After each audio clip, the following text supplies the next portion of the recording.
ಕಳೆದ ವರ್ಷ ಮೇಘಾಲಯದ ಪ್ರವಾಸಿ ತಾಣ ಸ್ರೋಹಾದಲ್ಲಿ ನಡೆದ ಇಂದೋರ್ ಮೂಲದ ರಾಜ್ ರಘುವಂಶಿ ಕೊಲೆ ಪ್ರಕರಣದ ಪ್ರಮುಖ ಆರೋಪಿ ಅವರ ಪತ್ನಿ ಸೋನಂಗೆ ಸಿಕ್ಕಿರುವ ಜಾಮೀನಿಗೆ ತಡೆ ನೀಡಲು ಸುಪ್ರೀಂ ಕೋರ್ಟ್ ನಿರಾಕರಿಸಿದೆ. ಮೇಘಾಲಯ ಹೈಕೋರ್ಟ್ ನೀಡಿದ ಜಾಮೀನನ್ನು ಪ್ರಶ್ನಿಸಿ ರಾಜ್ಯ ಸರ್ಕಾರ ಸಲ್ಲಿಸಿದ ಅರ್ಜಿಯ ವಿಚಾರಣೆ ನಡೆಸಿದ ನ್ಯಾಯಮೂರ್ತಿಗಳಾದ ಎಂ ಸುಂದೇರೇಶ್ ಮತ್ತು ಶೀಲಾನಾಗ್ ಅವರ ಪೀಠವು ಆದೇಶವನ್ನು ನೀಡಿದೆ. ಆರೋಪಿ ಈಗಾಗಲೇ ಜೈಲಿನಿಂದ ಬಿಡುಗಡೆಯಾಗಿರುವುದರಿಂದ ಈ ಹಂತದಲ್ಲಿ ಮಧ್ಯಪ್ರವೇಶಿಸುವುದು ಸೂಕ್ತ ಅಲ್ಲ ಅಂತ ಕೋರ್ಟ್ ತಿಳಿಸಿದೆ.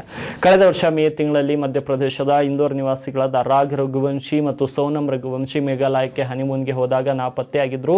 9 ದಿನಗಳ ನಂತರ ರಾಜ್ ಅವರ ಮೃತದೇಹ ಆಳವಾದ ಕಂದಕದಲ್ಲಿ ಪತ್ತೆಯಾಗಿದ್ದು, ಇದು ಪೂರ್ವ ನಿಯೋಜಿತ ಕೊಲೆ ಎಂದು ಆರೋಪಿಸಿ ಕಳೆದ ವರ್ಷ ಜೂನ್ನಲ್ಲಿ ಪತ್ನಿ ಸೋನಂರನ್ನ ಪೊಲೀಸರು ಬಂಧಿಸಿದರು. ಜಾಮೀನು ಸಿಗಲು ಕಾರಣವಾದ ಪೊಲೀಸರ ತಪ್ಪು ವಿಚಾರಣಾ ನ್ಯಾಯಾಲಯ ಮತ್ತು ಹೈಕೋರ್ಟ್ ಸೋನಂಗೆ ಜಾಮೀನು ನೀಡಲು ಪೊಲೀಸರ ಬೇಜವಾಬ್ದಾರಿಯೇ ಪ್ರಮುಖ ಕಾರಣವಾಗಿದೆ. ಇನ್ನು ಪೊಲೀಸರು ಬಂಧನದ ದಾಖಲೆಗಳಲ್ಲಿ ಕೊಲೆ ಅಪರಾಧಕ್ಕೆ ಸಂಬಂಧಿಸಿದ ಸೆಕ್ಷನ್ 103 ಬದಲಿಗೆ ತಪ್ಪು ಸೆಕ್ಷನ್ 403 ಅನ್ನು ಉಲ್ಲೇಖಿಸಿದರು. ಬಂಧನಕ್ಕೆ ನಿಖರ ಕಾರಣ ಏನೆಂದು ಆರೋಪಿಗೆ ಸರಿಯಾಗಿ ತಿಳಿಸಿಲ್ಲ. ಪೊಲೀಸರು ಯಾವುದೇ ಯೋಚನೆ ಮಾಡದೆ ಕೇವಲ ರೆಡಿಮೇಡ್ ಟೆಂಪ್ಲೇಟ್ಗಳನ್ನು ಕಾಪಿ ಪೇಸ್ಟ್ ಮಾಡಿ ದಾಖಲೆ ಸೃಷ್ಟಿಸಿದ್ದಾರೆ ಎಂದು ಹೈಕೋರ್ಟ್ ತರಾಟೆಗೆ ತೆಗೆದುಕೊಂಡಿತ್ತು.